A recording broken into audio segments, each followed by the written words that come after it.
Here are 7 things Christian guys wish women knew about them. Number 1, Christian guys wish women knew they don't feel released to pursue them. There are 2 reasons a lot of Christian guys struggle to pursue the woman that they like. First, a lot of guys have heard a lot of women complain about things like toxic masculinity and how men only care about sex. Ironically, the guys who need to listen to women about these things, they don't care. While the guys who are not toxic often take these complaints to heart and give women too much space. Thus, a lot of Christian guys these days feel like most women just want to be left alone. They fear getting accused of being a player or sexually harassing a woman. Therefore, as a woman who's surrounded by godless women complaining about men, you need to make sure the Christian single guys you come in contact with know that you're a traditional Christian woman looking for a traditional Christian man. When a godly man knows you want to be pursued and you're looking for a husband who can lead you, then he will happily be that man.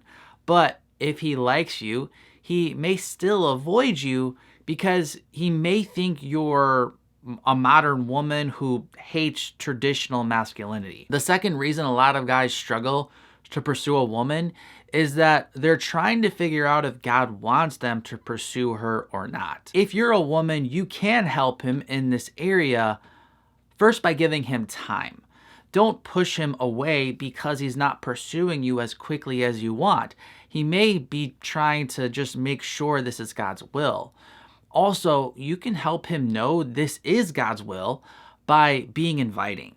He's looking for signs that God is giving him the green light, and your openness to this man is a green light to him. Number 2, Christian guys wish women knew they must avoid them if they are sexually tempted. A godly man fears he might be led astray by the lusts of his flesh. Thus, even if a man actually really likes your character, you will be sowing doubt into his mind if you're revealing too much skin, because then he'll wonder if he's pursuing you for the right reasons. Now, I'm not saying a woman should be blamed for a man's lust, but I am saying that godly men will seek to avoid women who dress in ways that create unnecessary temptations to them. God actually commands a man to avoid a woman if he's sexually tempted by her. As 1 Corinthians 6:18 states,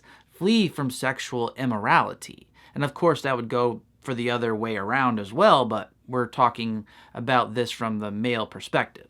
So as a woman, this is not a man telling you how to dress. I would never do that. You're free to wear whatever you want. You may say, I'm just wearing this for me. If that's what you want to do, go for it. But the fact remains, if a Christian man thinks your clothing is too revealing, he is supposed to avoid you. Thus, if you don't want to be avoided by the good guys, and you're tired of being pursued by the bad guys, do your best to dress modestly. Number 3, Christian guys wish women knew that they fear ending up with a controlling wife. God designed men to lead. When a man senses that a woman will constantly challenge or override his leadership, he pulls away. Christian men are not looking for women who silence themselves. To be the helper God designed her to be, a woman must voice her opinions. But that is very different than trying to steer the man the way she thinks he should go.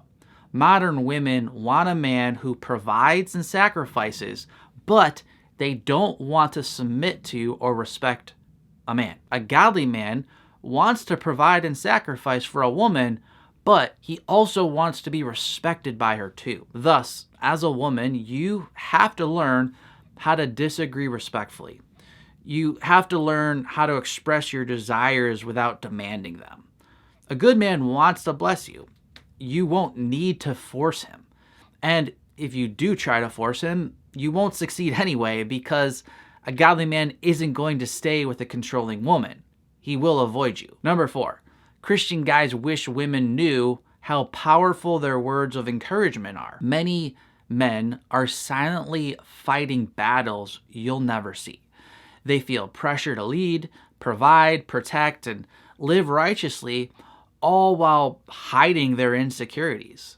A kind, affirming word from a woman he respects can completely change his day. While women often connect through emotional expressions, men are usually starved for verbal affirmation. They rarely hear phrases like, "I'm proud of you," or "you've handled that well." Rather, most of a man's day is filled with critiques and problems he needs to solve. If you're a source of encouragement to him, he will love being around you. As Proverbs 12:25 states, anxiety in a man's heart weighs him down, but a good word makes him glad. Number 5, Christian guys wish women knew that the world has rewarded them for being unemotional. From a young age, most men are taught to hide their emotions. They'll hear things like, "crying is for sissies," "suck it up," "be a man."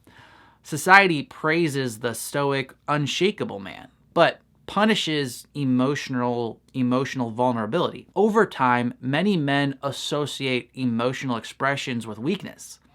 Even in Christian circles, this can be reinforced when women criticize men for being too distant, but then mock or lose respect when they open up. This creates a confusing double standard. Jesus himself wept, showing that strength and sensitivity are not opposites. A godly man may want to share his fears or doubts or pain with a woman, but he must first feel safe to do so. If he senses judgment or ridicule, he'll retreat further into silence. So here's a practical tip.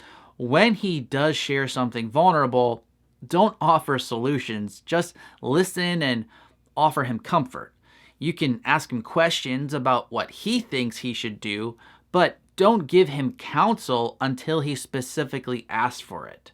That will create a safe place for him to share more. And when a woman receives a man's vulnerability with grace, she invites him into deeper trust. Number 6, Christian guys wish women knew they weren't trying to say the wrong thing to them. Some men are just jerks. Other men, however, are just not great at communication. They want to say the right things. They want to make a woman feel heard and protected, but they have not had the relationship experiences to learn how to do this. Women, however, have been training each other since childhood. They've had many vulnerable conversations, and they know how to comfort someone who's hurting. Men, however, don't do this with each other, and whenever they've tried in the past, it's often blown up in their faces. Now they don't say anything because whenever they do, it gets taken out of context and received the wrong way. Thus, as a woman, it will be hard to find a man who knows how to say the right thing at just the right moment. But it is a lot more possible to find a man who wants to learn how to do this. He may just need a woman's patience to give him the experience he needs. So if you give a man grace and time to develop with you, eventually he can learn how to do what Proverbs 25:11 states. A word fitly spoken is like apples of gold in a setting of silver. And number 7, Christian guys wish women knew they feel pressured to be perfect. Men these days have been told that women are looking for guys over 6 feet tall, who make over 6 figures, and who have 6-pack abs. And the vast majority of men know they can never live up to this standard. Additionally, Christian men are told that Christian women, want a spiritually mature man who knows how to lead a family.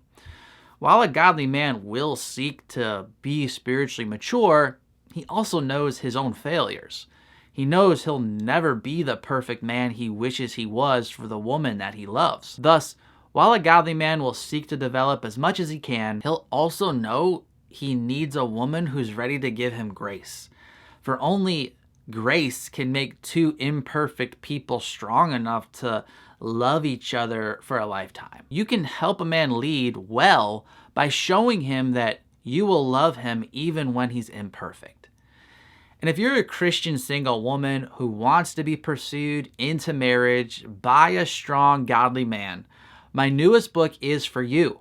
It's called Invite Him 16 Rules from Ruth to Help Your Future Husband Find You. In this book, I go through the story of Ruth line by line, and I apply each verse to this idea of how to invite a man to pursue a woman. And I go through this idea of how to invite a man to pursue you all while not pursuing him. So if that's an interesting topic to you, you may really enjoy this book. For more information, you can click the link in the description of this video. I'm Mark from ApplyGodsWord.com. Until next time, God bless.